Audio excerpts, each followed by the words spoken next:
Welcome to International Trade Minute Quickfire Trade News, your essential podcast for a rapid briefing on crucial international commerce issues. Each episode dives into pressing trade law disputes, policy shifts, and regulatory updates.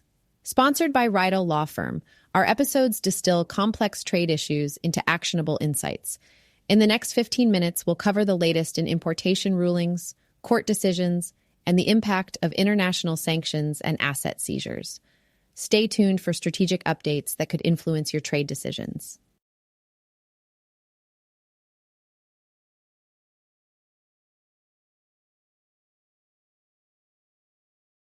Stay with us as we guide you through this week's top stories in international trade law, delivering the essential updates you need. Let's dive in. In an interesting turn within the realm of international trade regulations, CBP issued a ruling with significant implications for the importation of products composed of hemp. Specifically, we're looking at hemp cones, tubes, and wraps on the market for use with tobacco-free herbal blends. These products came under scrutiny to determine whether they fell under the category of prohibited drug paraphernalia. The background to this case centers on an inquiry by an undisclosed company aiming to import these goods into several U.S. states, some of which have legalized cannabis and others that have not. It is worth noting that this follows a 2022 Court of International Trade decision that allowed for the importation of drug paraphernalia directly into states with legalized cannabis. However, in those states without legalized cannabis, no such exemption from the drug paraphernalia prohibition would typically apply. ECBP's assessment hinged on the intent of usage for these hemp-based products. The standard, according to CBP, wasn't merely about whether the items could be used with illegal substances, but rather if they were primarily intended for such use. The unnamed importer presented evidence, including photos from online sources and a historical account of herbal wraps, to underline that these products have significant legitimate uses. Now, an intriguing point in the importer's argument compared the potential misuse of these hemp products to common objects like dollar bills or straws, which, although they could be used for consuming drugs, aren't primarily intended for that purpose. And this is where labeling played a crucial role. To rebut any association with illicit use, the packaging of these hemp products states that they are to be used only with legal tobacco-free herbal blends. The CBP ruling clarified that Crop Kings, the manufacturer of hemp cones and tubes, adheres to legal standards by avoiding cannabis-related promotions and clearly stating on their packaging and website that their products are used for legal herbal smoking products only.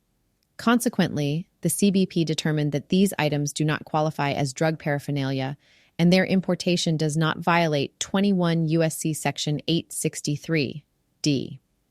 This decision reflects the delicate balance regulators must maintain between legal compliance and adapting to the commercial dynamics of emerging products like hemp goods. It highlights the need for importers to provide detailed documentation during regulatory evaluations and emphasizes the intricate knowledge required to navigate importation laws for products in legal gray areas.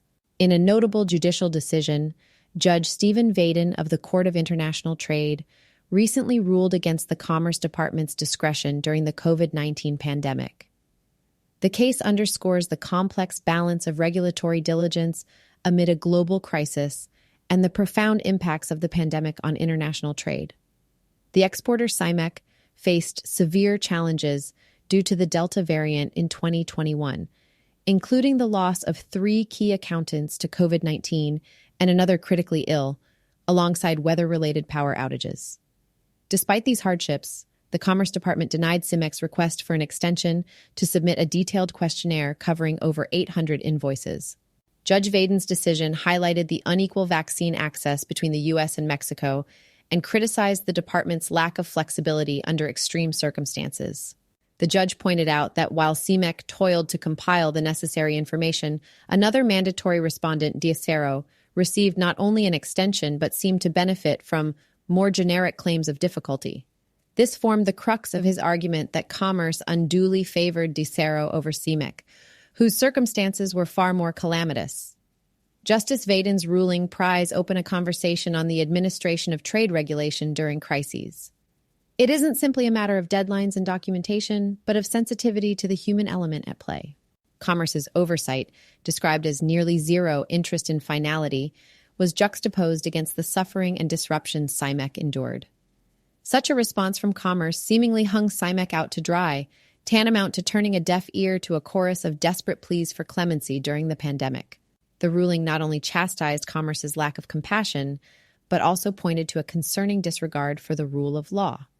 The department's own admission that it was unaware of any other COVID-era respondent that experienced the level of hardship CIMEC did underscores the unique and extraordinary circumstances faced by CIMEC.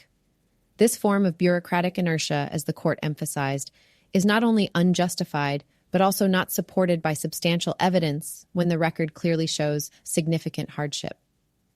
Ultimately, the court's decision stands as a testament to the principle that during times of global adversity, the machinery of trade law must adapt and flex with a dosage of humanity. It's a reminder that, in the labyrinthine interplay of global commerce, empathy remains an indispensable compass. In a demonstration of the breadth of international trade laws, a recent enforcement action underscores their reach into wildlife protection. Zuniga Limited, a luxury handbag retailer, has faced significant legal consequences for smuggling goods made from protected wildlife.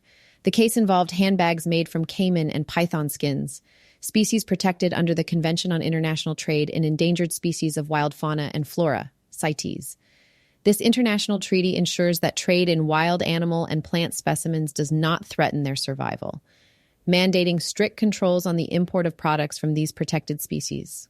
From February 2016 to April 2019, Zuniga Limited imported luxury items from Colombia to the U.S.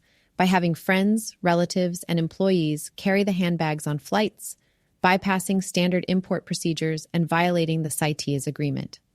The scheme culminated in legal action, with the company's showroom in New York City implicated. Nancy Teresa Gonzalez de Barberi, the founder, received an 18-month prison sentence and 3 years of supervised release.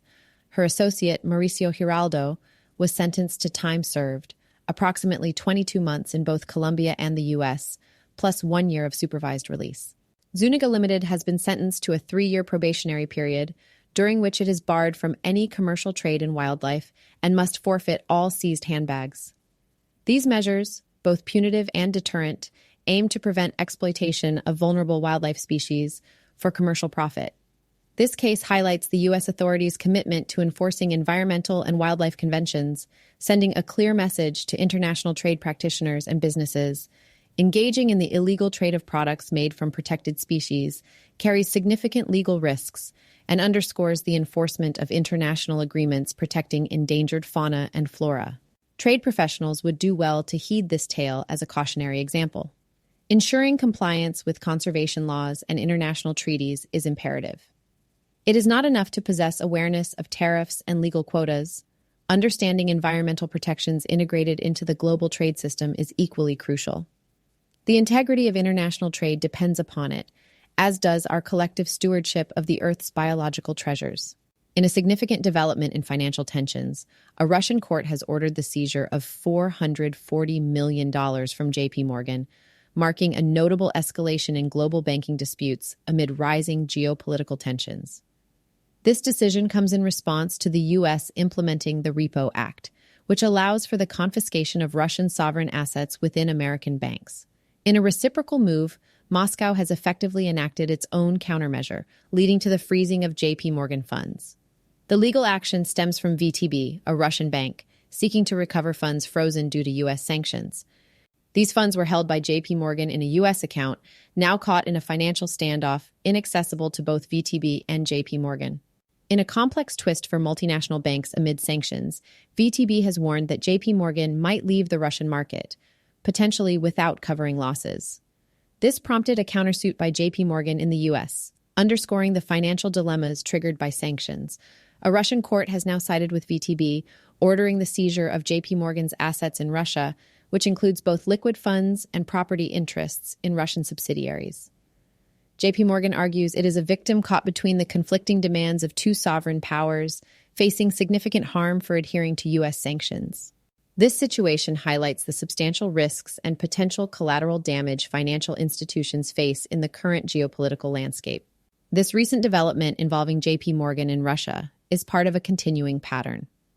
Just last year, another major American bank experienced a similar situation when a Russian court froze a substantial amount of its assets, eventually ruling in favor of the state-owned bank, Otkrity. This sequence of events underlines a recurring theme in the intersection of law, finance, and geopolitics on the global stage. With each strategic move and response, we see the delicate balance in international trade relations and the profound impact of sanctions. As these sanctions become more ingrained in global commerce, the reactions and ramifications intensify, creating a dynamic story that highlights significant implications for international business. In a notable development, the Office of Foreign Assets Control, OFAC, has imposed sanctions on a network believed to support Iran's military drone program.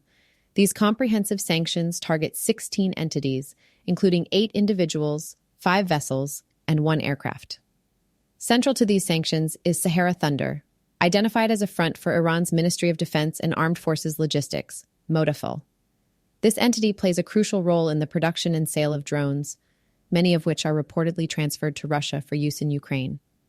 3 Sahara Thunder officials, Kazem Mirzai Kondori, Hossein Bakshayesh, and Hojat Abdullahi Fard, have been sanctioned.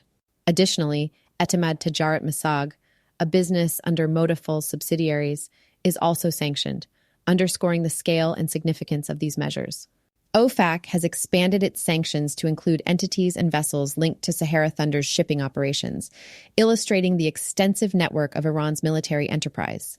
Sanctioned parties now include Zen Shipping and Port India, Private Limited and Safe Seas Ship Management (FCE), showcasing the international scope of these activities.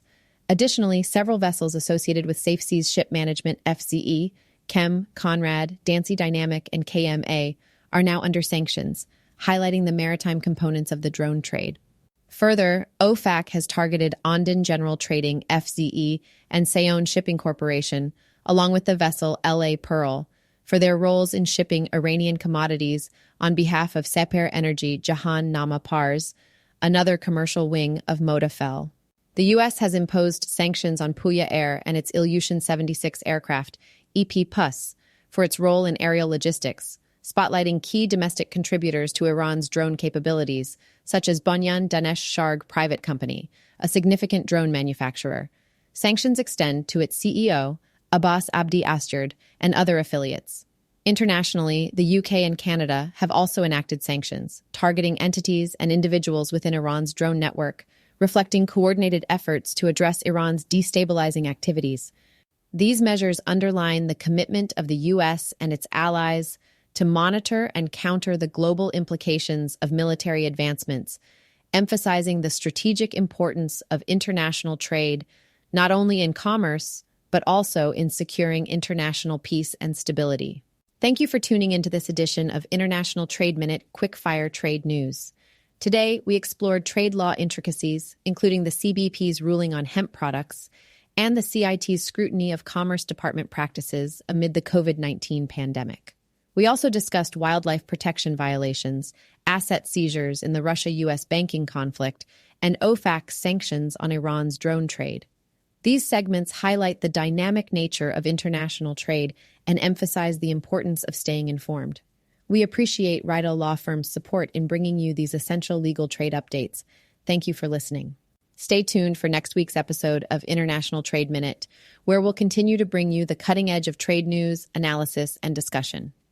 Thank you, seasoned trade practitioners, for lending us your time and expertise until we meet again.